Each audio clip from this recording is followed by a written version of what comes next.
to say that last guy made a lot of sense. So they sort of introduced the topic last time, or in the Raphael Steve conversation of digital currencies, and now we're going to dive full in to that topic. We've got 4 great speakers. We are going to go in the order of the program. I won't bother with any introductions. They're all there. Dave, you're up. Thanks.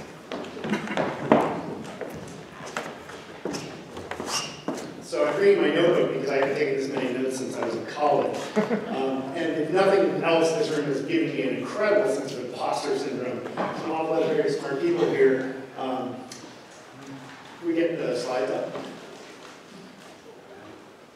My goal here is to talk about sort of a little bit of a framework to think about digital money, old money, if we will. Let's see if we can get this going. Oh, great gods of PowerPoint. No, that's not me. Go down. Press down. Press it down button. Going the wrong way. Up is down, down is up. That's inappropriate. That's the theme of the day. There you go. More. There we go.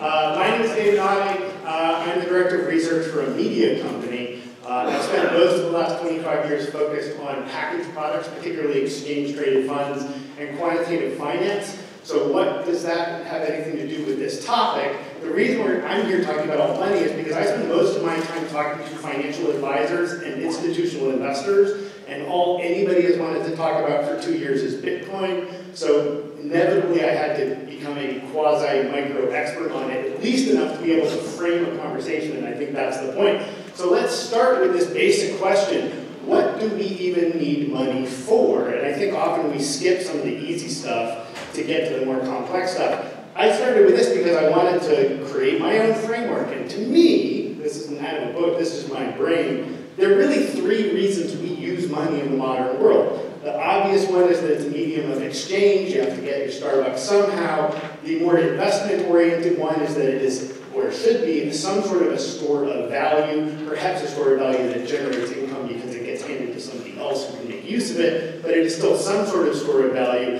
And last but not least, it is an instrument of policy, whether that's currency devaluation, whether that's monetary policy. Money creates a set of tools by its very existence that allows governments to have influence on the lives and the economies of their citizenry. I want to get a couple of buzzwords out of the way, because maybe everybody else knows these, but I've spent a long time trying to actually internalize them. Steve made me take out all my complicated charts, so this is just a really straightforward version of it. Blockchain gets kicked around a lot. I think it's important to just level set that when we're talking about blockchain, we're really just talking about a way of keeping track of stuff and a way of settling the exchange of stuff. That's really all it is. It's just ledgering and it's settlement. Now, from my perspective, spending most of my life in the securities markets, that's pretty interesting because right now that gets done at the DTC and the NSCC. And I hope nobody's in the room who works for them because that's a really archaic set of processes that we still rely on. It's not much better than running around shoeboxes full of tickets, which is how it worked in the 70s when I first started investing. Cryptocurrency is when you take the blockchain technology of settlement and ledgering and you add to it a psychological commodity. That's not a derogatory term. That's just any commodity whose utility is solely the result of 2 people having an opinion about it.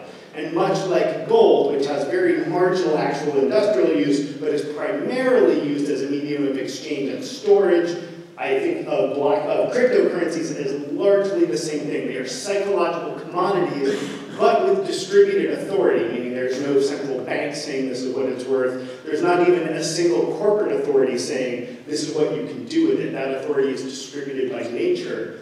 We're going to talk about CBDCs along quite a bit, I think. That's central bank digital currencies. That's effectively taking the blockchain to simply ledger and settle fiat currency. That's really the only thing that that means. And then last, you'll hear this phrase, stable coins kicked around, which I think people confuse with fiat currency. That's because all that is a cryptocurrency that you peg to something else, usually the US dollar.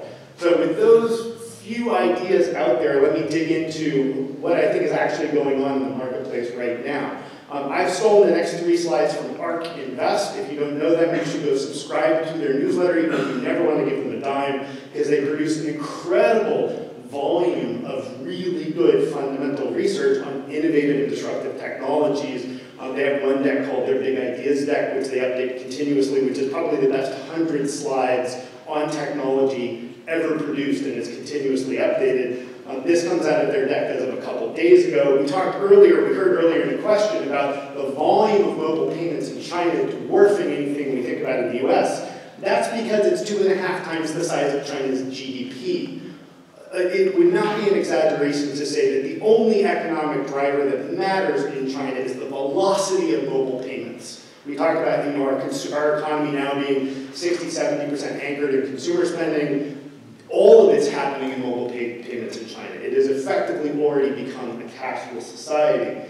In the United States, we're actually having that happen too. A lot of this day has been about the difference between linear and exponential growth curves and how human beings are generally really bad at thinking in exponential terms. It's happening in mobile payments whether we want it to or not. The adoption rate of mobile payments is at least 2 times what it was for social networking, and we all know how that worked out. And then last, probably worth pointing out that Venmo is the single largest consumer finance application in the United States. If you don't know, Venmo equals PayPal. They're actually the same company, just 2 different brands for basically the same payment network. The 3rd largest is the Cash App. I just love a show of hands. How many people have made more than 5 transactions using one of those 2 services?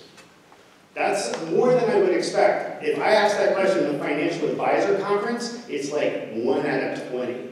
So we're all actually pretty far up the curve, because I was about half the hands here. I've never used the Cash App, and I only use Venmo because it's the only way my daughter will take her allowance. But other than that, I mean, I didn't even mean that as a joke. That's literally why I know what Venmo is, because she didn't have a bank account open when she had to go pay her rent, and her landlord was happy to take Venmo instead. So we talk about the unbanked. It's not all just people at the edge of poverty, it's also college students in Massachusetts. If we think this move towards a cashless society is going unnoticed, this is a study by, I can't begin to pronounce that, that's Sweden. It's part of a series of papers done by the Bank of International Settlement, who've done some of the very best work around alternative money systems out there. This is from the 2019 paper, and the great part about the Bank of International Settlement is they were early, so they now have 5 years of data on most of the things they've been surveying and tracking and asking central bankers about.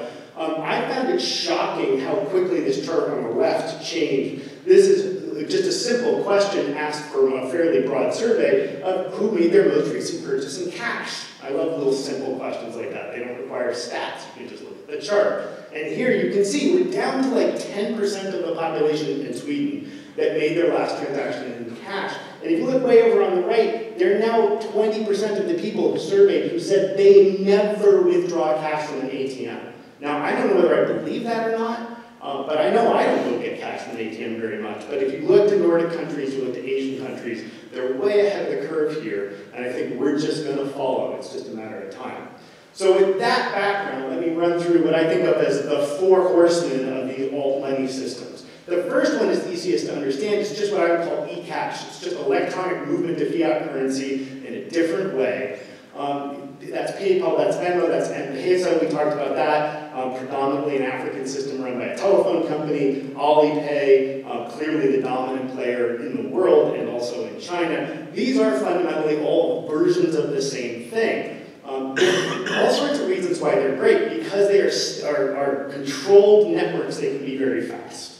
Right? That's the best advantage for these, is that money transfer is instantaneous. I sit here with you, I send you money, you can look and see that you got it, we can go on our separate ways. There's no sense of a delay, there's not multiple authorization steps, it just happens instantly. It's a great solution for people like my daughter who are unbanked. It's a great solution in emerging markets where increasingly financial services are being pulled out of those economies because it doesn't make sense for Chase to be opening Nigerian banks anymore, or bank branches. The economies don't work for traditional financial services companies. The big cons of this movement towards e-cash is it's putting a tremendous amount of power in what is effectively a corporate escrow system. And if you've never had to try to get money back from a Venmo transaction or a PayPal transaction, you may not be concerned about this. I have friends who built their small businesses on the back of PayPal who are now in multi-year lawsuits to get money back out because claims were filed against them for fraudulent transactions which weren't true. And it just goes into arbitration because everybody click-wrapped their way through all those agreements. And they've been in arbitration for years with hundreds of thousands of dollars hung in these effectively corporate escrow systems. And the laws of this country, and I would argue all countries, have not caught up to how to actually manage this process. So that to me is the biggest problem with these e-cash systems. They work incredibly well until they don't, and when they break, they're very hard to fix from the consumer's perspective. The second version is what I'm going to call blockchain-settled funds. I made that up. Really, this is describing Facebook's Libra effort, and this is part of how I got hooked into this part of the market. Libra is effectively an exchange-traded fund holding a currency basket. There are lots of exchange-traded funds holding currency baskets, but they want to trade and settle it on a blockchain as opposed to trade and settle it through the US exchange system and NSCC and DTC. I actually think this is super exciting, not because I give a you-know-what about Facebook or using Libra, but because the settlement system in this country and our exchanges is awful, and so if we can improve that, that would be fantastic. So I would love these guys to keep making lots and lots of noise because at the end of the day, they'll come up with a regulatory framework that might solve trade and settlement issues that are endemic, they're just all over the industry. This is just sort of a canary in the coal mine. The big cons here is that this has, in fact, poked the beehive, and regulators all over the world, not just in the US, reacted very negatively out of the gate and have created enormous hurdles for adoption. So I actually don't think this will particularly go anywhere, but this idea of blockchain-settled securities is going to stick around, and that's a really exciting thing. It's not really about digital money, but digital money is going to be where people actually make the moves happen. The third one is called Decentralized Cryptocurrencies. Most of us know this as Bitcoin, but there's obviously a whole raft of these things now. The pros for this are also the cons, largely unregulated. In the United States, this has changed quite a bit because a lot of the players, because this has become an institutional product, have really cleaned up their act. So we now have world-class, well-known, multi-hundred-million-dollar custodians that are willing to hold these assets. Many of the security and walleting problems have been solved in regulated firms, voluntarily submitting to their regulators opinions about how to manage this. There are some enormous cons to this. The biggest one is probably scalability, and I'm just going to skip to that right now. I don't think most people know this. This is the throughput of a bunch of systems we all use every day. Visa can process about 65,000 transactions a second.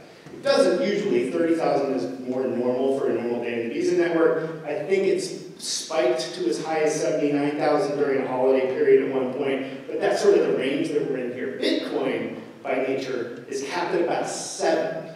That's obviously a huge difference. The idea that you would use the Bitcoin network as a medium of exchange for mobile payments is ridiculous. It doesn't work, and it will only get worse with the halving and all sorts of things happening in the Bitcoin ecosystem. Now, those are solvable problems.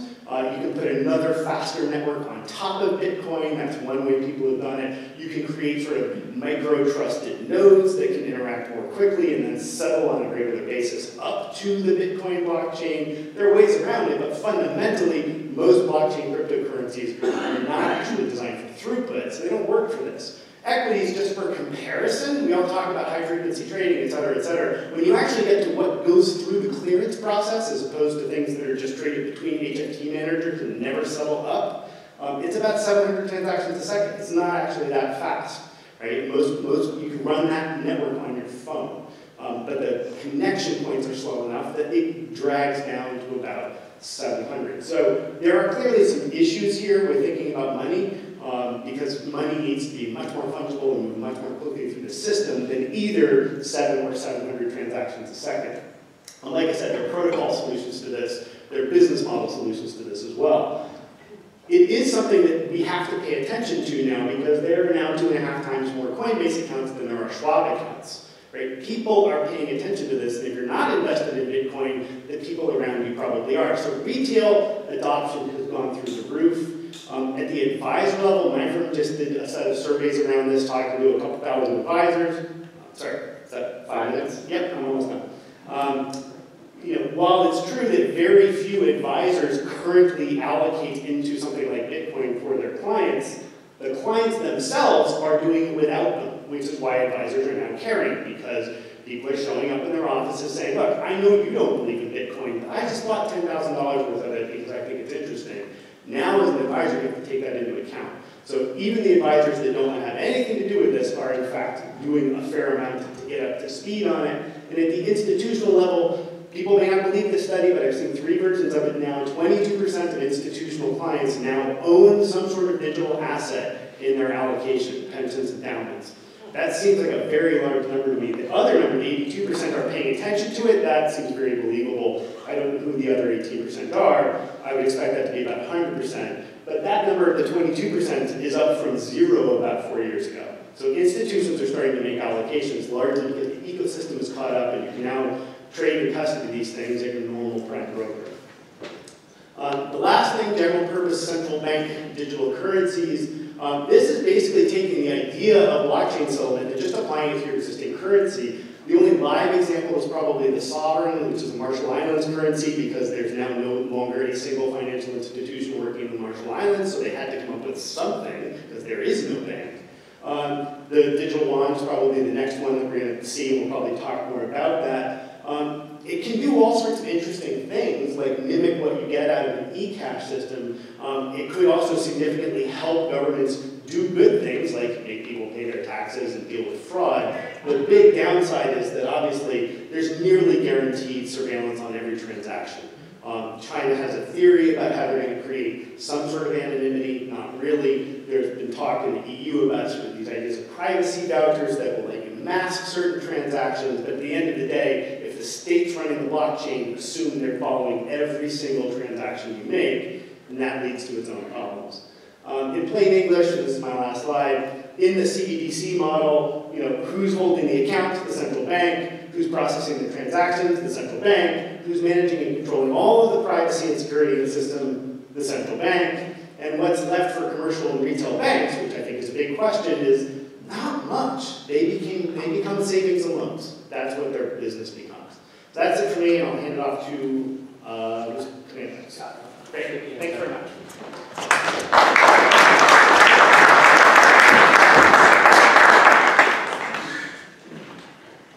Okay, I'm not sure whether that was a scary setup. Okay, I will start off with a disclaimer that anything I say today is especially my own opinion, not necessarily those of the Bank of Canada. So if I say anything that is stupid, it's all my fault. So I'll talk about CBDC, central bank digital currency.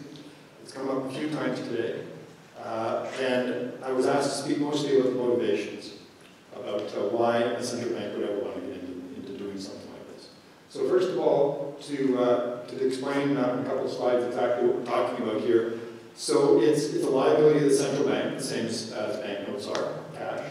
It's in the national unit of account. So for Canada, it's in Canadian dollars. Here, it would be in American dollars. It's obviously electronic.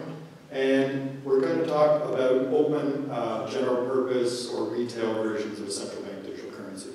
One point I'd like to make is that all countries basically now already have a wholesale central bank digital currencies. Reserve balances, settlement balances, whatever, or Fed funds, whatever you want to call them, it's a central bank digital currency. It's just restricted to a few number of players, the major banks or major financial institutions in the country.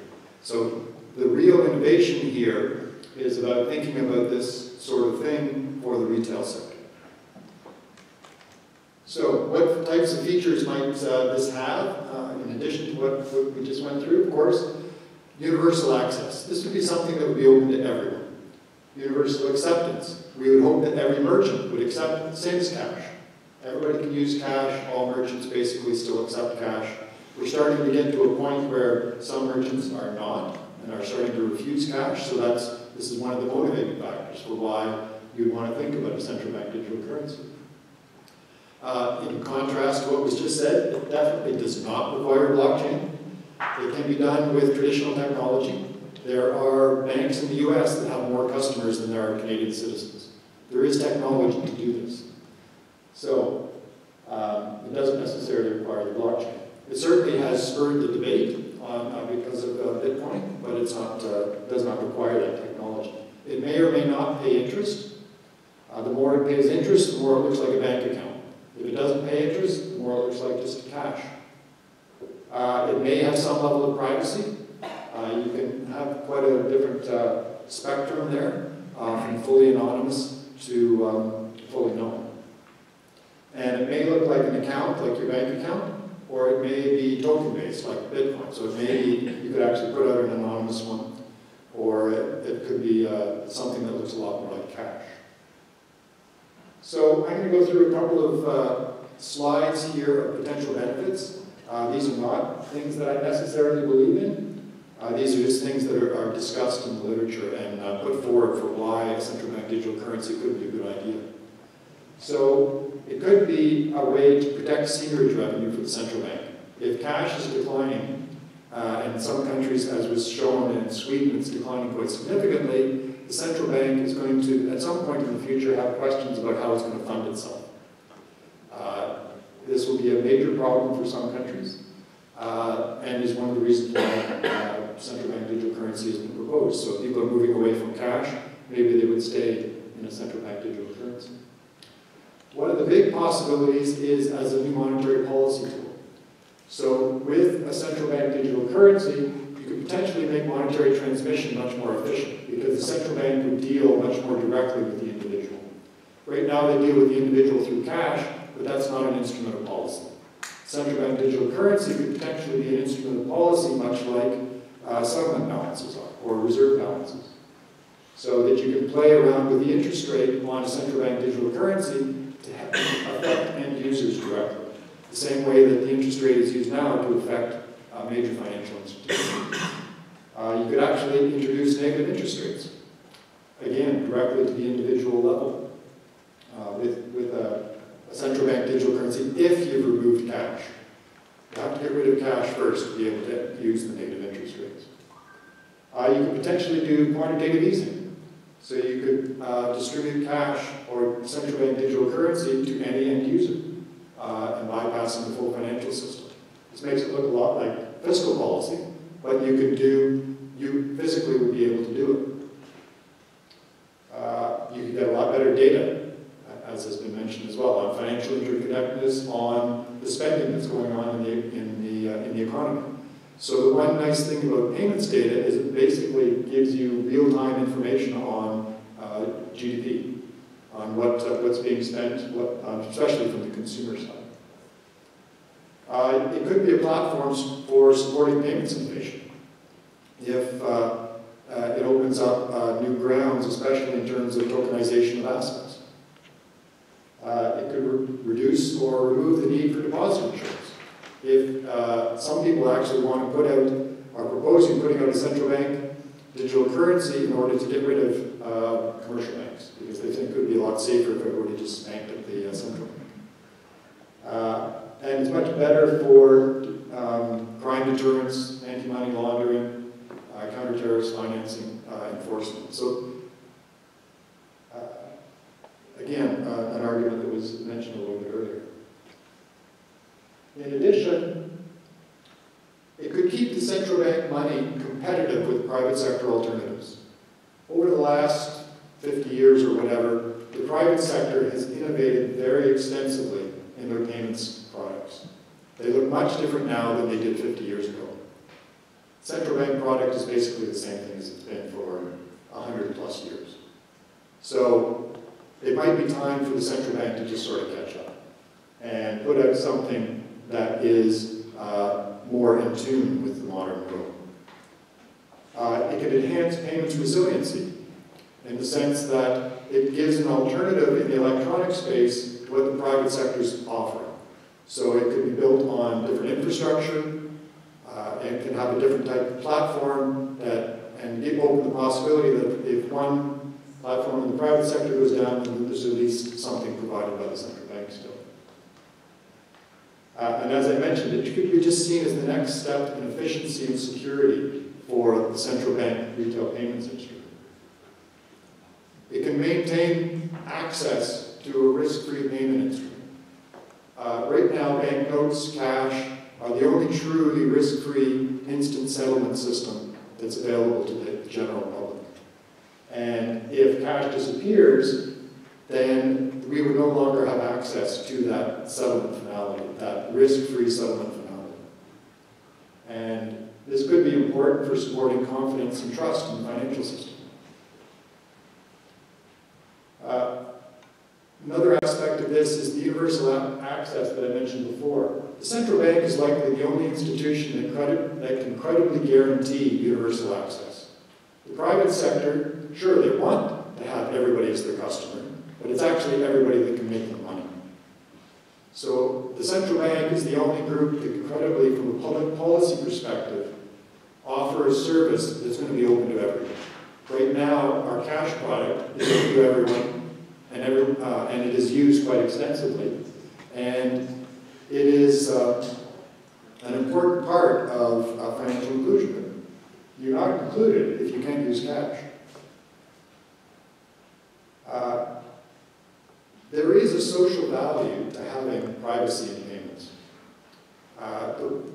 There is a social value to the privacy that's in cash. Sure, it comes along with a lot of negatives, that we have a lot of rules around to try and inhibit the negative illegal use of cash. But there is a social value to that. And it's hard to determine exactly how much would be lost to the economy or to society if that privacy in payments is no longer available.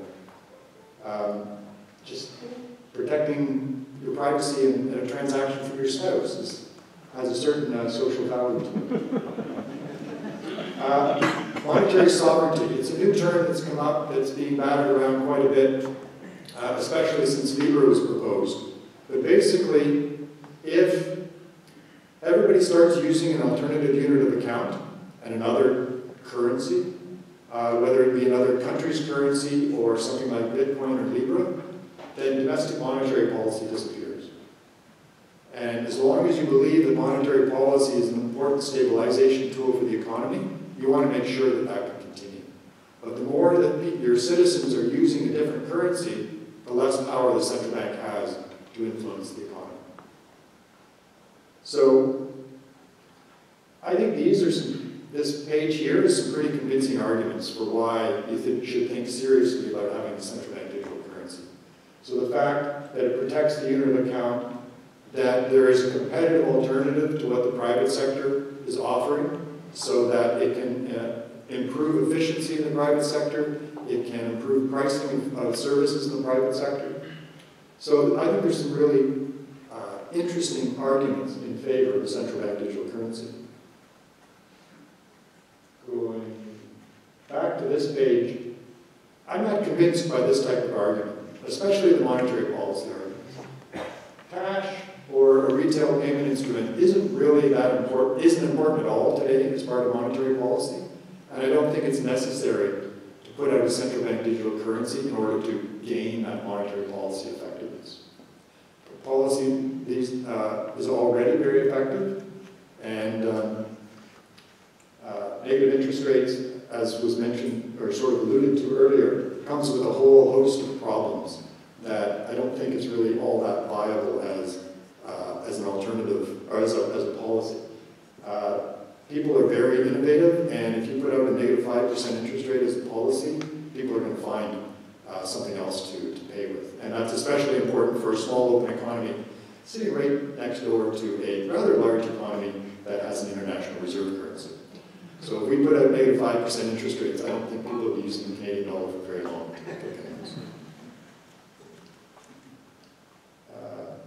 But of course, there's lots of risks. And it was mentioned earlier, some people don't like to think about the risks, but as a central banker, we spend a lot of time thinking about the risks.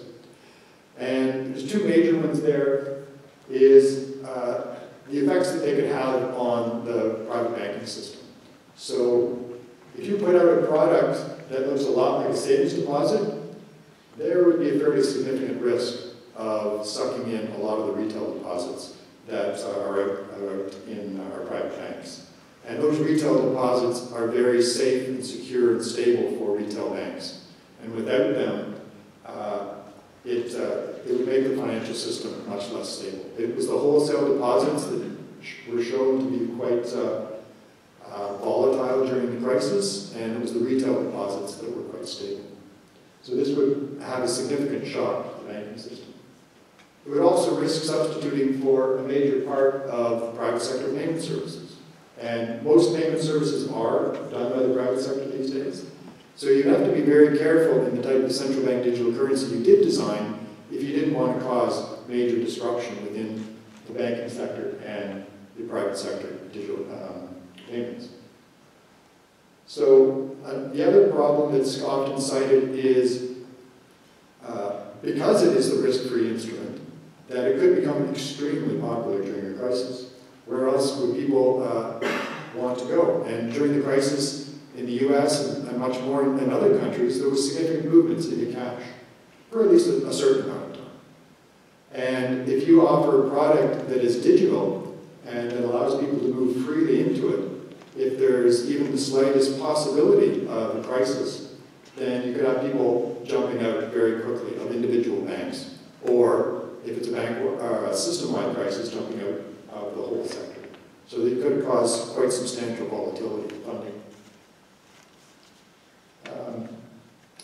And then there's problems that central banks may not actually be qualified at this point, may not have the resources and the expertise to do it. There's a risk of quite significant damage to the reputation of the central bank if there's any problems with the currency. A few counterfeit $100 bills is not a problem for the central bank's reputation. Even one hacking incident with the central bank digital currency and the whole system would probably collapse overnight. And it could actually stifle innovation, as opposed to, as I said earlier, it could actually increase it. So there are some significant risks there, along with potentially some benefits. And I will stop there and pass it.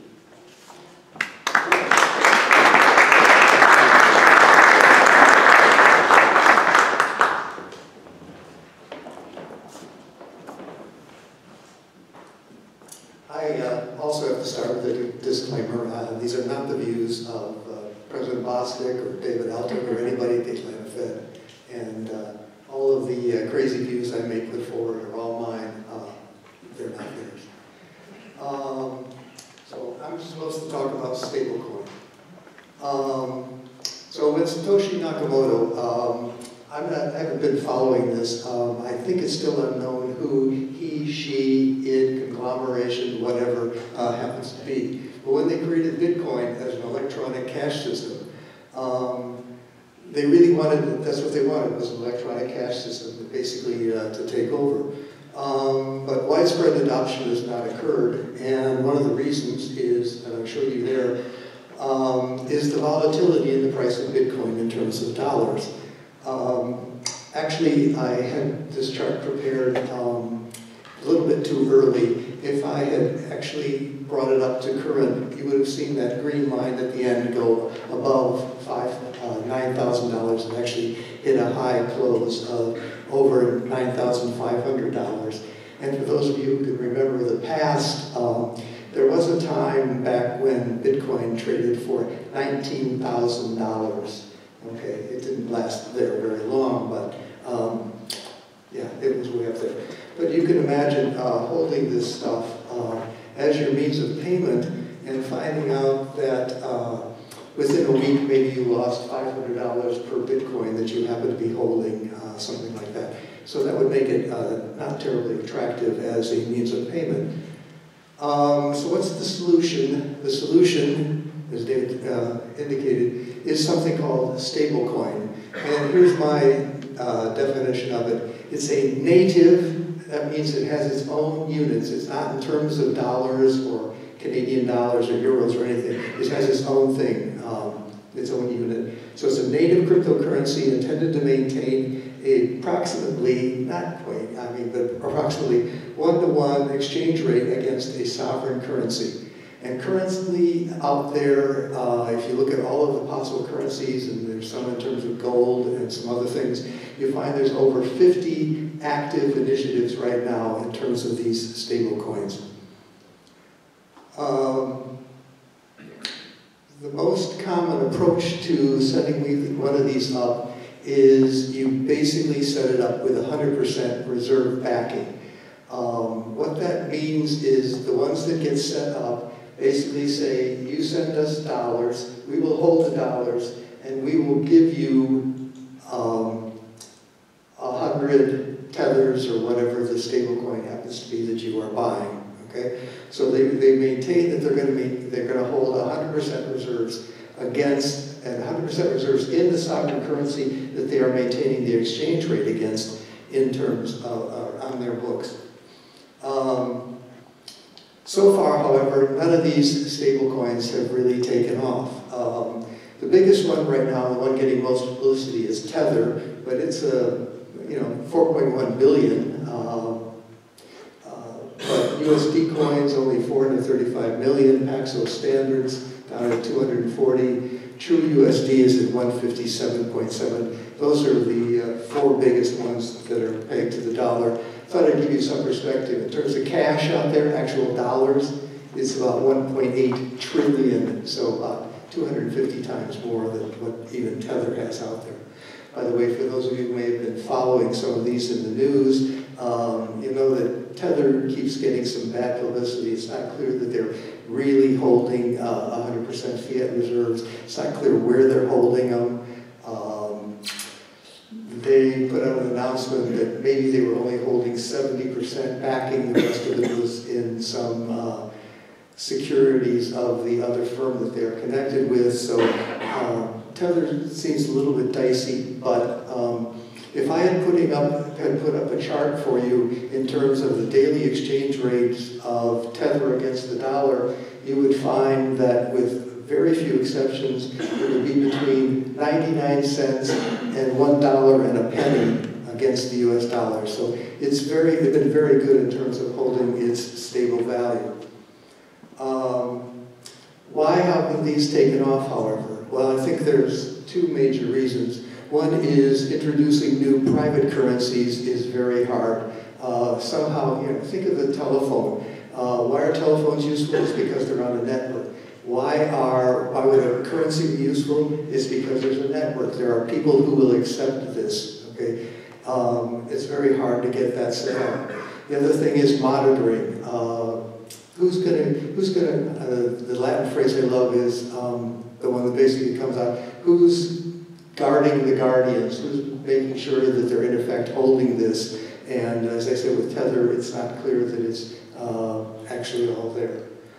So there hasn't really been much policy concern about these stable coins until recently, and that's because Libra basically gave a wake-up call.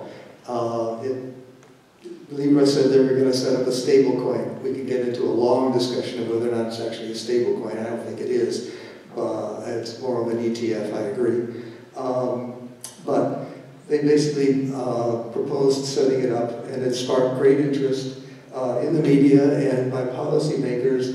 And the reason is that possibly Libra could become widely used because Facebook has a very well-established global presence, and it's got the physical infrastructure and the engineering to support to basically allow it to use quickly and to become widespread. So what this does then is basically raises some policy concerns concerning stablecoin. Okay, the first one I think you can figure out is monetary policy. Might seem off the top that as no new money is created, basically this is supposed to be one-to-one against sovereign currency. These things are 100% fiat currency backed. It may not seem like an issue for monetary policy. I mean, they're not really affecting the money supply. However, if they were to widely replace, and most of these policy concerns really have to be because they would widely replace the domestic currencies. If they wanted to replace the sovereign currencies and transactions, It could affect the country's ability to carry out monetary policy. Scott alluded to this, but basically the way I think of it is the less a country's currency is used, then the less the effect of changing interest rates in terms of that currency has on the economy as a whole. I mean, if you're borrowing and lending in terms of a stable coin, why do you care what the Fed does with the interest rate on the US dollar? Not much. So that's basically the argument for monetary policy. What about financial stability? Well, I think it's very likely that if a stable coin were to become widely used, what you would find is that there are all kinds of stable coin based financial institutions that would grow up around it. You would see those kinds of institutions. You would also see secondary markets grow up. So you would basically see a whole financial structure in the economy grow up around the stable coin, very similar to the structure that was there around the sovereign currency. I think you're already beginning to see it happen. There's a whole sector that's being set up called DeFi, Decentralized Finance. Okay, and you can see that same kind of structure there. We're already seeing forward contracts coming up in some of these cryptocurrencies. So I think you will see all of that. Also, what it would do is it would affect the ability of the central bank to act as lender of last resort. That's what LOLR is, lender of last resort. It would also affect their ability to provide deposit insurance against deposits in terms of the sovereign currency, because the central bank cannot create the stable coin. So there would be financial stability problems. And it could also definitely affect the safety and security and efficiency of the payment system. It's true that stablecoin will have to exist on a digital ledger. Okay. Now, if that ledger were permissioned, then you've got the same trusted third-party issues that led to some of the people who were like Nakamoto to basically try to set up Bitcoin. They didn't like the fact that you had to have this trusted third party in the payment system at all. So if it's permissioned though, and what's kind of ironic about these stable coins is, they're going to be holding these, they say they're going to be holding this financial assets, this sovereign currency, 100% of it. And so now you really do have this central agent that you have to trust to actually do that. Okay? So I think it's kind of ironic with these stable coins that they're kind of different in flavor, or coming out of a different tradition than Bitcoin is. So if they're permissioned, you have the issues like, just like with the central bank, except the ledger would not be run by a government or a central bank. Now, if it was permissionless, which is true of the Bitcoin blockchain, the Ethereum blockchain, and all of the other, what is it now, 600 to 700 different blockchains that are out there. If it's permissionless, then you have the issues with forking, you have the issues with scaling. David brought up this time to verify a transaction. I don't know how many of you are aware that with a Bitcoin transaction, basically to have sort of security that the transaction actually is not going to get undone, that somehow, you thought somebody was sending you some Bitcoin and you found out later that that transaction was not in the blockchain. Basically, you have to wait an hour to be sort of 99% sure. And if anybody you read in this literature basically will tell you, you never have a complete guarantee on these non-permissioned blockchains of the finality of any of these things, because there's always the chance that the blocks can get modified. You can see that the safety and efficiency of the financial system. You go back to that other one about financial security. Someone made a comment earlier today about what would happen if the payment system got shut down for a couple hours. That could happen with one of these stable coins. It was the major means of payment in the economy. So you can see all of the issues that get arisen or would arise if these things started to become widely adopted.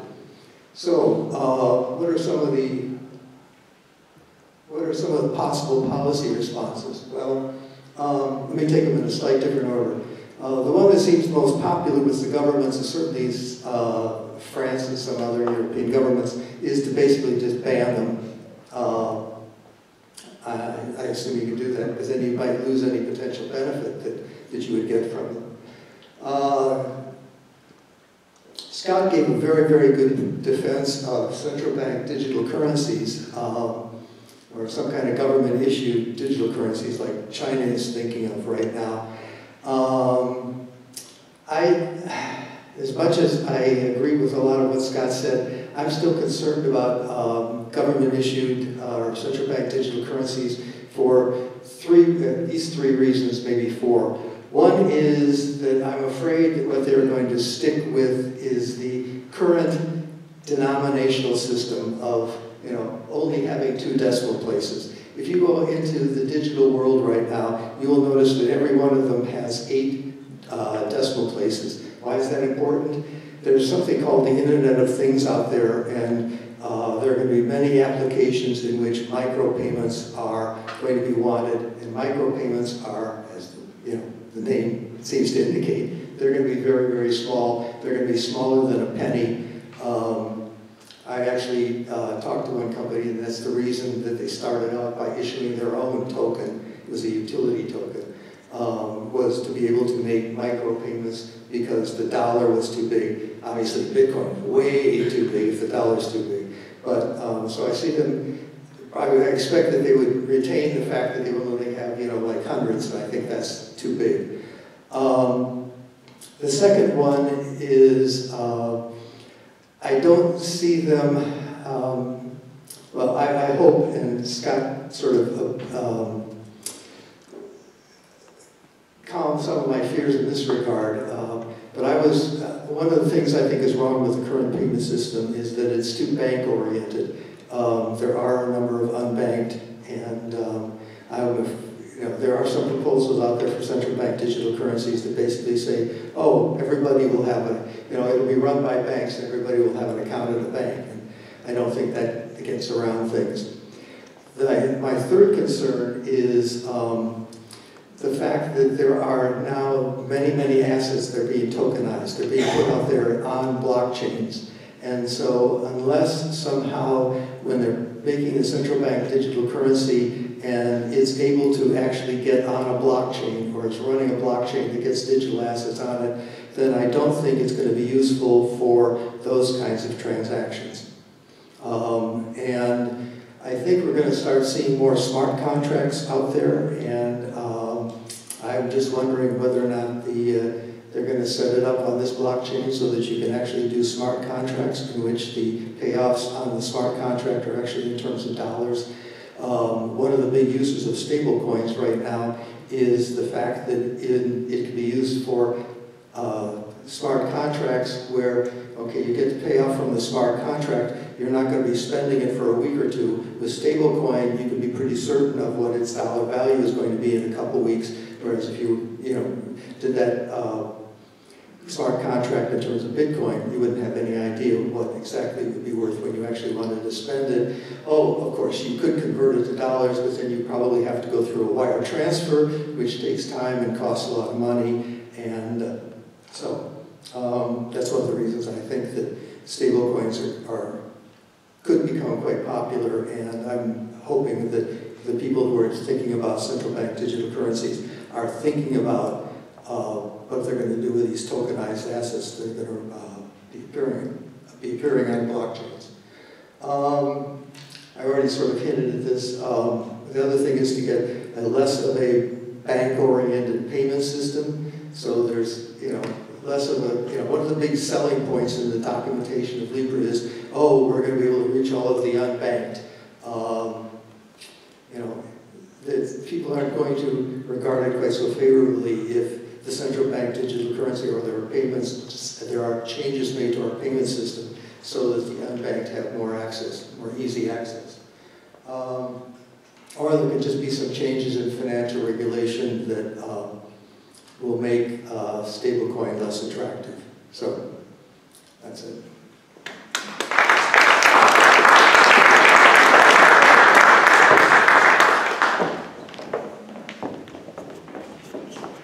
Let me see if I can get the thanks so much. I really appreciate the invitation, the hospitality by Steve and Dave. It's great to be here at this conference. And I hope you don't mind hearing the same thing for the fourth time, but said in a different way. I'll also talk about stablecoins, and I'll rely a lot on the great research that Warren Motor has done over the years. I'll take a little bit more of a historical point of view, which usually would be Warren's role. But I'd like to, again, as the previous speakers in this session have done, take a little bit more of an economic and a technological point of view on this development of cryptocurrency and look at what are some of the underlying economics. And the first thing I would say is that any crypto coin can be thought of as a bank, even if it's robotic. And if we think of a cryptocurrency as a bank, then we can think of the liabilities of that bank, the cryptocurrency itself, as a bank note. And again, many people have made this point, and Warren Weber has written articles on making this point very clearly. So, and a bank is something that issues liabilities, in this case bank notes, and then has assets to sustain the value of those liabilities.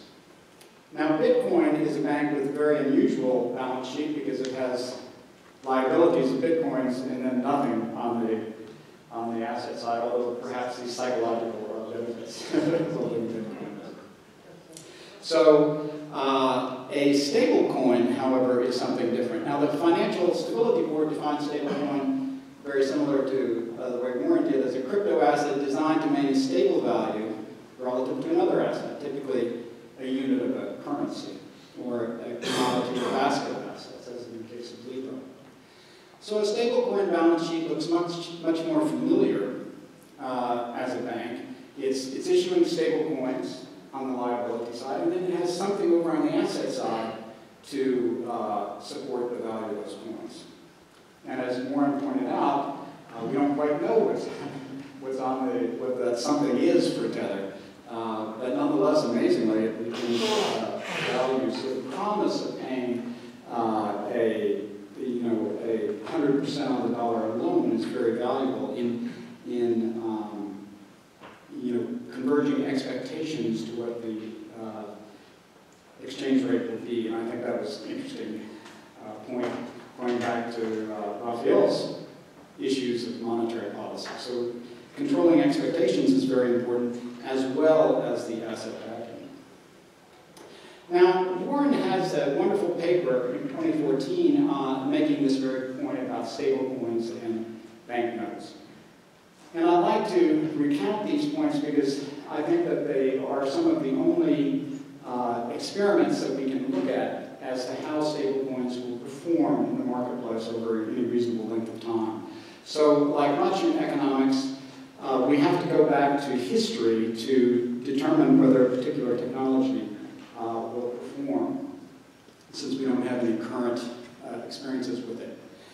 Warren pointed out, of course, that there are, in the free banking era, that was from after the fall of the second bank in the United States until the passage of the National Bank Act during the Civil War, so 1837 to 1863.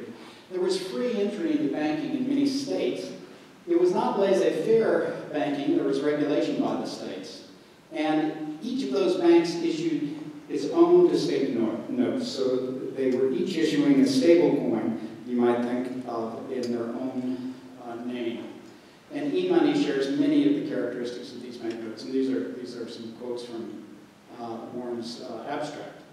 Now, state banks did not generally exchange at par, so they weren't tradable one for one with another banknote. This lack of par exchange was not caused by any regulations, but rather by the general lack of any mechanism to facilitate its occurrence. There was nothing, everything was simply over-the-counter trade between banknotes of different states and different towns. Without some type of mechanism in place, exchange rates between different financial instruments are indeterminate. That is, any exchange rate is possible. And Warren's graph of Bitcoin is a clear illustration of that. The banknote experience shows us that par exchange is very unlikely to persist in all economic environments without government intervention. The safety of privately issued e-monies can be achieved through either of two types of government intervention. The first is to require all issuers to back all issues 100% with government currency, short-term government bonds, or deposits at the central bank. And the second type of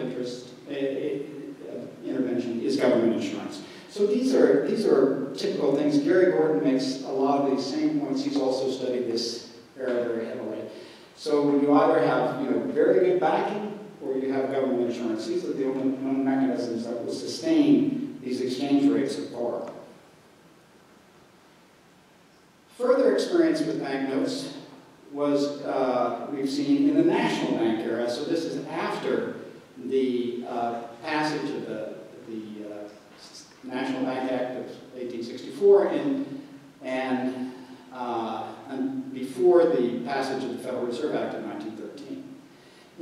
In that era, the government allowed for national banks to be chartered by the Office of the Comptroller of the Currency, the department within the Treasury, and the banks established under that legislation are called national banks. It's a very interesting period in contrast to the previous one, because one thing the law did was to tax state banknotes by 10%. So state banknotes essentially went out of circulation. And state banks instead issued deposits to their customers as liabilities. But for national banks, they could issue national banknotes without that 10% tax. But those notes were uniformly chartered, supervised, and regulated by the federal government rather than by individual states. Two other contrasts was that there was a centrally organized mechanism for banknote clearing, and the banknotes were insured by the federal government. So national banks were required to maintain a uniform backing of more than 100% collateral for notes in the form of U.S. bonds and to accept one another's notes at par. So these are, I think, very, very informative experiences, historical experiences, to tell us how this stablecoin experiment will turn out here in the 21st century. And I believe that the lessons is for stablecoins to actually provide the stability that they promise, we need at least 3 interventions by the government. We need a requirement for uniform backing, not something that Tether might tell us, and oh, by the way, that $600 million we have in that system, that seems to be gone. We don't know if it's stolen or misappropriated or lost. But a requirement for uniform backing. Secondly, a clearing mechanism, so that you can have your native, your native cryptocurrency, as Warren told us, but it's supposed to be pegged to the U.S. dollar. Then it should be exchangeable into the U.S. dollar, each type currency of that sort. And then there should be supervision of the stablecoin providers. There should be a guard to the guardians. So that leads me to answer Warren's the four things, how to respond to stablecoins. Do we ban them? No. Does the central bank issue them? No, not necessarily. I can talk about that more in the other session. But let's regulate them appropriately with regulations that are derived from the historical experience here in the United States. Now, will stablecoins provide anonymity? Well, modern banking principles are built, in my view, on 2 pillars: anti-money laundering and know your customer. Anonymity is very difficult to require with these, reconcile with these requirements. So I don't see how we're going to break those requirements. They're absolutely fundamental to modern economy, and I don't believe we will have anonymity in the digital world. In addition, while private stablecoins can conceivably provide this anonymity or pseudonymity, it seems far less likely that central banks will provide a stablecoin or digital currency with anonymity. More important is the value. In fact, rather than anonymity, much more important is the value of the data to the provider. and this gets back to our morning session. And what, in both morning sessions here actually, what kind of data is useful that is provided by payments? The thing that payments provide that we don't already have with Google and Facebook and so on, as you heard this morning, especially Preston mentioned this advertising and targeted advertising, seeing what people are doing. Payment provides the signal. So when someone pays for something, then you can train all these models on the outcome of the payment. So payment data increases the signal-to-noise ratio on all the other data that Facebook, Google, and so on have. So it's a very fundamentally important data stream. So nobody is going to make these things anonymous to prevent themselves from seeing what the conclusion is to the process of searching for cars and so on, and then bam, they buy that car. They want to retain that data. That data is so valuable, they will beg, borrow, or steal the customer to get that data if they have to, but they won't provide that customer anonymity. Now, I think in a very fine paper, Brunnermeyer, James, and Landau, The Digitalization of Money, hypothesized that payments are all complementary to these large social platforms, such as Facebook, Alibaba, and so on. And we see that payment systems such as Alipay, WeChat Pay, PayPal, etc., all make use of the data of these users. And to date, these payment systems have outcompeted stablecoins. As Dave was pointing out, he called them these e-money solutions. These are much more, they're easy for consumers, they're well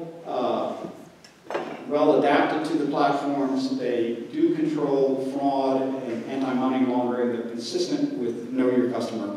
So they work much better today in our system than these digital coins, which don't necessarily respect all those characteristics that are so necessary to this integrated digital world we have today.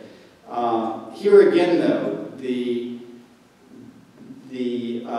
supervision and regulation of these e-money providers should be, again, on a par with the stablecoin providers. There should be one-for-one backing in bank accounts, and they should have supervision of a sort. It doesn't have to be bank supervision, I agree with that, but the one-for-one backing would go a long way to putting all of these different systems on a par. Thank you very much.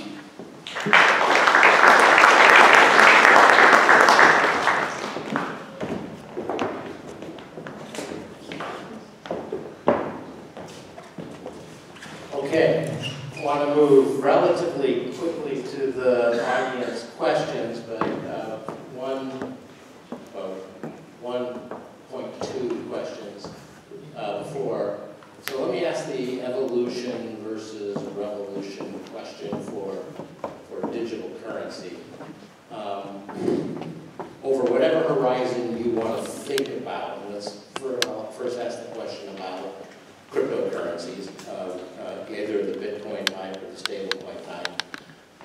What's the likelihood that they will serve as true competitors to sovereign fiat monies? I don't really have an answer to how well they're going to compete, but going back to the history, there are numerous examples of there being sort of widely used sovereign currencies out there, and a privately provided stablecoin in the form of a banknote arises and becomes widely used. Basically, Jamie came up with one of them, which was these state banknotes. Prior to that, people in the United States were using specie, gold and silver coin. Gold and silver coin is kind of clumsy to carry around. You can't transport it terribly easily. It doesn't go in the mail. But these pieces of paper get transferred very easily. There's even a prior example, one that I really love, which was Sweden in 1664. Sweden in 6064 is on a copper standard. Copper's not terribly valuable, but Sweden felt it had to support its copper suppliers. So they minted copper coins. If you ever get to Stockholm, in here, not like me, go to the Currency Museum, and you will see one of their larger coins, which is that big around, that thick, weighs 40 pounds, and is known to be the largest coin ever created by any government. Even the more conventional day-to-day stuff is still relatively large and weighed 3 pounds. So you can imagine how difficult it was to transact in Sweden at the time. The joke, not the joke, the conventional wisdom is that if you had to make a really big payment in Sweden, when did you do it? In the winter, because the rivers were frozen. Okay. So some guy in 1664 got the bright idea of coming up with banknotes. And they got very widely accepted. As a matter of fact, there was a time when they actually went at a premium to the copper coinage. Okay? My point of this whole thing is that I think that the current payments and coinage system has many, many disadvantages currently. And these are places that can be exploited. Maybe Libra's not going to be the one to do it, but there's always going to be something that can be exploited by some stable coin or token of some kind, and it's going to get into use. And so I think sort of say, oh, well, you know, if we just get central bank digital currency, we've taken care of everything. Even there are going to be some efficiencies that can be exploited, and I think some of these things will arise. That's my personal view. Once again, not the view of the Federal Reserve Bank of Atlanta. Yeah, I think we're going to end up with a yes and in all of this. We're not going to end up with one international global cryptocurrency, and that's the one that we all use, like some science fiction story. You know, things like Bitcoin, which are largely unregulated, will still have value as a store of unregulated value, whether that's criminals or just wealthy people who are worried about their fiat governments going after them. I think there will always be a place for a truly anonymous store of value, and I think central bank digital currencies will be an answer for payment systems for a lot of individual countries. And yeah, if we ended up, say, with a US central bank digital currency that was widely used as a medium of exchange, the likelihood is that would become a reserve medium of exchange for the rest of the world as well. I worry we're so far behind the curve, we're going to be using digital yuan for that long before we're using a digital dollar. I just like to echo some of Warren's stuff. I agree completely that there's not much probability, well, maybe it's a bit different. I don't think there's much probability of people moving to a Bitcoin or a stablecoin or anything like that. History has shown us that it takes a very significant screw up by the central bank or a very significant inefficiency in the current system before people will move to a different unit of account. Like the Swedish example is a good one. And yes, there's inefficiencies in our current system, and we should take that as a good kick in the pants to get the work done to improve the current system, and many countries are doing that now. But I don't think the inefficiencies are so big that people are going to jump to a different currency. Yeah, I would say that, again, it seems to be these e-money systems that really are providing new functionality to people and making a difference. Dave pointed out Venmo and how widely adopted it is in the United States. That was a real wake-up call for the U.S. banking system, I think, and it should have been, because Venmo solved a problem that was, not just his daughter's rent, but in New York, there were many anecdotes of a person needing to pay rent to their landlord, and they both had accounts at the same bank. And that was a difficult transaction to make. They either had to write a check or send a wire, set up an ACH, which was, there's no easy front end for ACH. Venmo solved that problem. Only now did the banks respond with the system of Zelle, which is now available. And so there are real inefficiencies out there in our payment system that many of these systems are attacking. And again, the benefit to platforms to having an e-money system, adapted to their platform They can do better targeted advertising. They can engage in more price discrimination. And this whole ease of use issue, as Warren was talking about, having better denominations for the types of transactions, and trying to get services to the unbanked.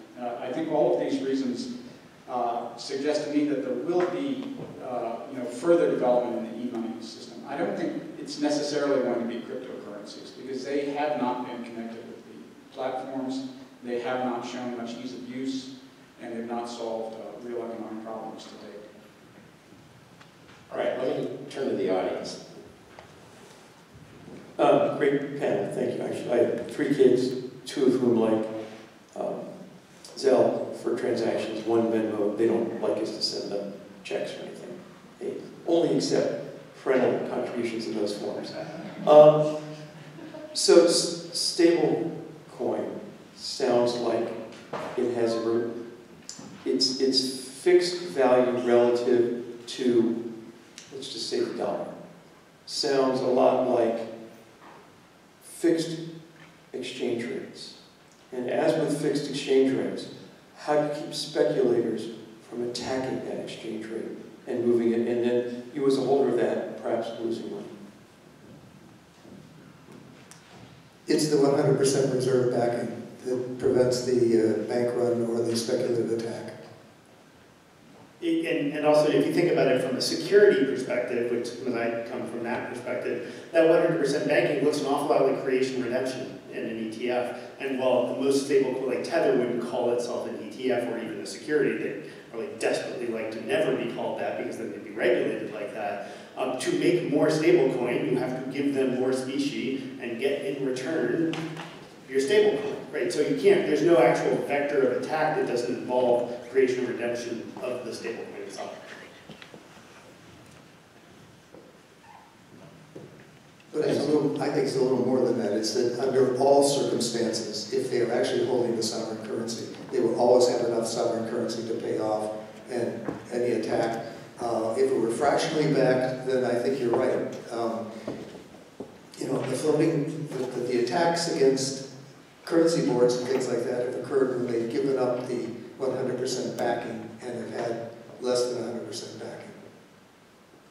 That's what, basically bank runs stopped once, there's 100% backing in the form of deposit insurance. Okay, there were no bank, and to go to the national banking era, the bank runs there were on deposits, which were not insured. There were no bank runs on the national bank notes, which the Treasury guaranteed. Can I ask, is the fractional reserve banking system incompatible with some sort of stablecoin, whether it's government or private? But those two inherently in conflict, so if we get a stablecoin, however we get it, does that mean the fractional reserve banking system has to go? Not at all. Thank you so much for that question. That's very good. There is no incompatibility whatsoever. And this is a long topic, but yes, these would be additions to our current fractional reserve banking. JP Morgan Chase is not shaking in its boots from this sort of development. They're 100% backing for some, really good stable coin. What we tend to forget is that the broad banks can always just pay a little bit higher on their deposits and retain their deposits under normal circumstances. Runs, there are perhaps some special policies that we can adopt to take care of that issue. I think they're very feasible. But in general, these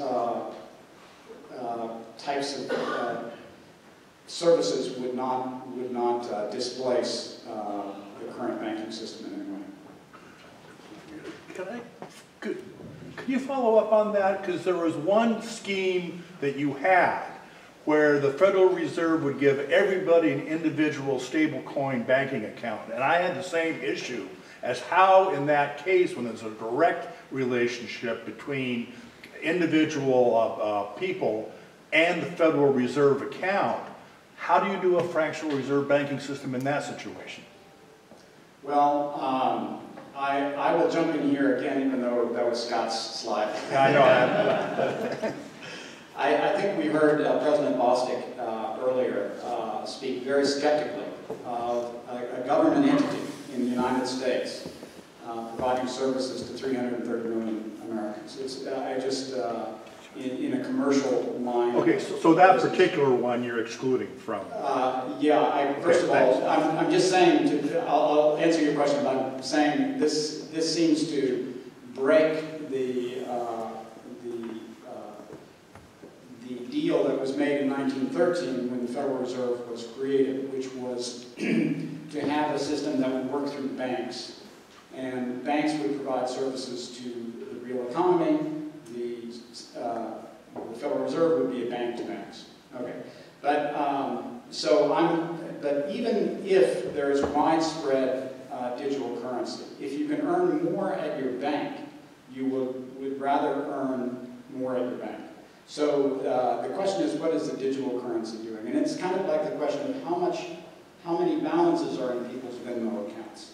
Venmo is out there competing with banks, and it does a very nice service, and it doesn't pay interest, but you can pay your landlord when your rent is due. But you probably keep most of your money in your bank because you have a little interest at your bank, and then you switch it over to Venmo when you need to make your rent thing. So they're very compatible. These things should provide new functionality. And one final thing I'll say here in this, we look at M-Pesa in Kenya. I was just spent a couple of weeks at the South African Reserve Bank. M-Pesa has not taken off in South Africa for a number of reasons, but one is more people have bank accounts in South Africa. If banks are doing a good job for the population, these services such as M-Pesa and so on don't substitute well. You know, they don't come in real well. And that was one of the lessons from South Africa. So the better that the banking system is providing services for its customers, the less these other services will displace banks. These services should do better than banks in some ways and add to our array of services, not substitute for banks. Yeah, I would mimic all of that and add on top, just from the central bank's perspective, that the central bank doesn't want to make loans, doesn't want to do any service of all the other types that the private banks are doing. The only thing it would want to be offering is a very base form of payment service, the same as cash. So you have to think about what's the incentive for people to move all of their wealth and value into what's just a basic payment service. So it's not a savings instrument. It's not going to help you get a mortgage or anything like that. You're not going to get a toaster for doing it. So there's really, except for the possibility of it being a risk-free payment instrument, whereas there's some minuscule amount of risk possible in the banking sector. So I just don't see the rationale for worrying about that wholesale move over into the central bank or into a stablecoin or something like that, because there's so many other services that would be attached to the private sector versions. So my question is about controls, specifically controlling central banks themselves. So let's say we're in a world in the future where stablecoin is backed completely by central banks. As you probably know, 20% of the world's bond market is trading at negative yields. What prohibits a central bank like the ECB coming into the pockets of individual holders of stablecoin and just declaring that now they owe 5%, which is sort of equivalent to confiscation of part of their savings. So my conclusion is that it's unlikely that individuals would subscribe to a central bank-based currency, given what's happening in most of Europe and Asia in terms of yields that they get. I agree completely. Why would anyone do that? That's why, in our thinking about it, we're looking at something that's cash-like, zero interest. People are already holding it, so there's some rationale there. Why would anyone move into an instrument that is sold from the beginning as a monetary policy tool to allow us to impose negative interest rates at some point in the future? Yeah, I think it's really important to make this distinction between the function of money as cash, right, as that medium of exchange. I mean, how many of us walk around with $10,000 in our pockets in cash? None, right? It's, unless you're in Vegas, maybe. But the point, I think that's exactly the point. Nobody's going to keep huge balances in cash. Nobody's going to keep huge balances in a central bank digital currency. There are going to be ways of moving quickly in and out of a CBDC to make certain kinds of transactions, but you will probably do it from a bank or a brokerage account or a money market sweep, just like you do now. You disagree? I don't know, I guess the question that has not gotten answered about CBDC is, where's the ledger? Is it going to be, and I use the word ledger and not the word account, because basically when you talk about an account, all it is taking up, you know, a whole bunch of ledger entries and adding them up. So who's gonna run the ledger? If it's the central bank, then there is always a possibility, as happened in Argentina, that a central bank would come in and basically say, oops, you know, those transactions, they're not in the ledger anymore. So that's the one thing that I would like to have answered by the people who are talking about central bank digital currencies, is who's going to run the ledger. It is possible, although there are transaction speed problems, but it is possible to have a distributed, basically permissionless ledger and have a central bank digital currency on it, I think. But, you know.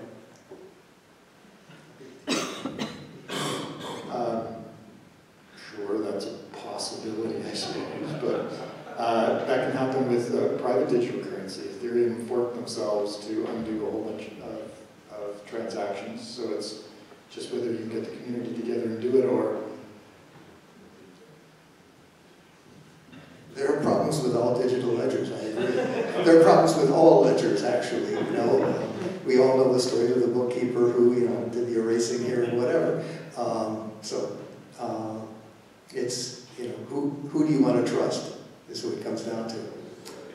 Question, I heard a professor speaking about blockchain, and I don't know if these are all considered blockchain applications, but Bitcoin is considered blockchain, and it's distributed ledger, as I understand it, and these ledgers require mining to keep the data accurate, and this mining requires lots of energy, and I was told that, I mean, huge sums of energy, this actually could be an impediment to the growth of adoption of something like Bitcoin.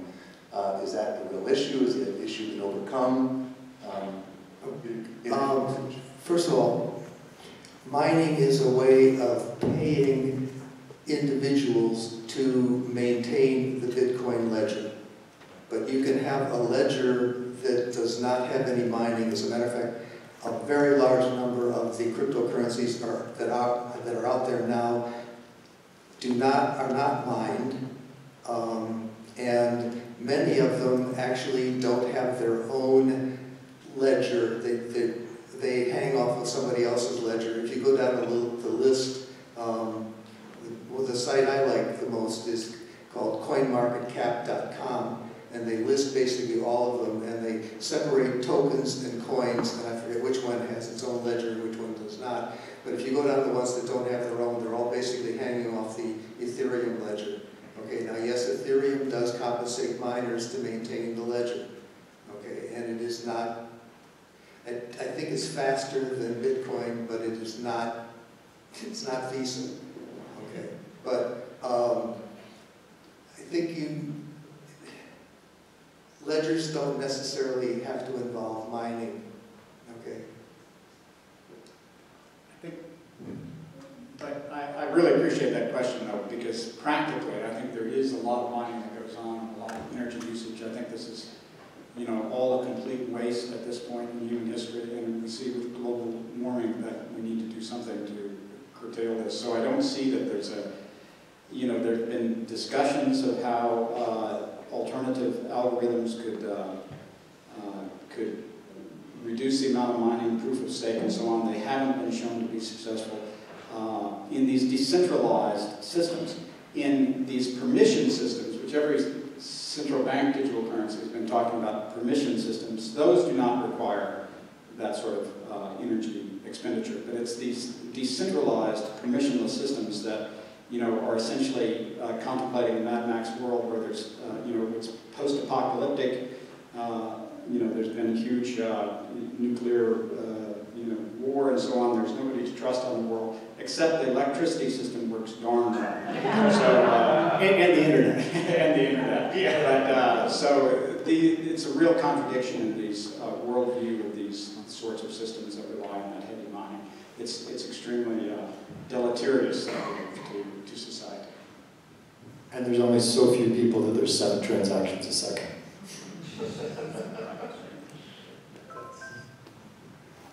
All right, I'm going to ask one last question. So Jamie, your presentation emphasized the difficulty of any system that maybe isn't something like Bitcoin maintaining anonymity. So as we kind of increasingly, suppose cash disappears, is cash going to disappear? Is anonymity dead? Well, that's a very good question, a difficult question. I hope cash will not disappear. I don't believe it will. Even in Sweden, the central bank has written a recent report in which they're taking steps to assure the availability of cash. I'm a big proponent of cash and so on. It's lucky we have it because I don't believe it would be created today. And so I think that the best we can hope for is the continuation of cash availability. Yeah, I don't think cash is going to disappear. I do think it is going to decline significantly, but there will be a portion that has to be maintained, especially in countries, or for the time being, that there will be an unbanked population. And when there are remote communities, we have to, that's many communities in northern Canada that only use cash. So it's going to, and that's going to be persistent for a long time to come. Yeah, I was just going to say, I mean, I think that there's this belief that somehow Bitcoin is anonymous, and frankly, any electronic ledger that's well written, whether it's Bitcoin or anybody else's, immediately sacrifices anonymity because you can unwind all the transactions to the point where somebody put money into a wallet to start the chain. And yes, there are ways to preserve some of that anonymity because you trust the person with whom you originally gave them dollars in exchange for whatever crypto you were buying. But that's, I think, one of the great myths of the sort of the Bitcoin boom is that somehow this is, anonymous money that drug lords are going to use to push things all over the place. It's actually, there have been quite a few international conspiracies that have been broken up because they relied on Bitcoin. Yeah, ask the guy who had Silk Road whether or not he's everything is anonymous, and he'll answer you from prison. So I have a question and kind of something Dave said, and I think Warren, you said you're not quite, you have to wait an hour, you're not sure for sure it's a transaction. Dave talked about his friends fighting with Venmo, and so there hasn't been any real talk about property rights and resolutions. If I think about it in the old-fashioned West, not Alibaba, if I have FDIC protection, I have on the security side I have protection, but at the end of the day, I have a court system, and I have a sovereign, and somebody legally has a gun that can do something. And so how important is this part of the property rights and I'm not worrying about $10 I can't get back in Venmo, but it's serious. How do you unwind that? And I'm like, well, you have to go to, it's inefficient, but I have to go to court. The court can order people with guns to do things to other people. Yeah, the strength of the legal system is one of the cornerstones of modern economic growth. And it's been proven many times looking at different countries around the world that if there's a weak legal system, you're not going to get growth. I'll just say one thing. In credit cards and debit cards, we have the Electronic Funds Availability Act and the Truth in Lending Act, which establishes the defaults liability rules in some of these systems above and beyond private contracts, which the credit card companies and debit card companies make with their customers. So that's been a cornerstone of the success of credit cards and debit cards. You're only liable up to $50 on your credit card. I think would be appropriate in addition to the regulations that I suggested, 100% backing and some sort of supervision, to address these liability issues would be important as well. Maybe I'm just more pessimistic. I think that we're so far behind the curve on regulatory oversight for any of this stuff that, I mean, I spend a lot of time with FINRA and the SEC, like almost weekly, talking to staffers. Yes, there are a lot of people asking the right questions, but there's nobody coming up with good answers for any of this. That's just my opinion. Yeah, I mean, with the permissionless blockchains, it's basically the consensus of the people who are doing the mining to put the transactions out there as to what to do. I mean, yes, you're right. Ethereum is forked many times. One of the times was because some hacker came in and basically ripped off a bunch of it from some exchange, and they thought they ought to make that good, so they forked the blockchain to do it.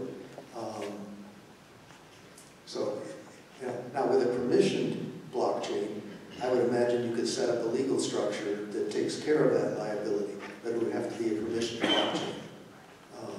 You know, then you know what you're getting in. But yeah, you're right. If you're in a permissionless blockchain,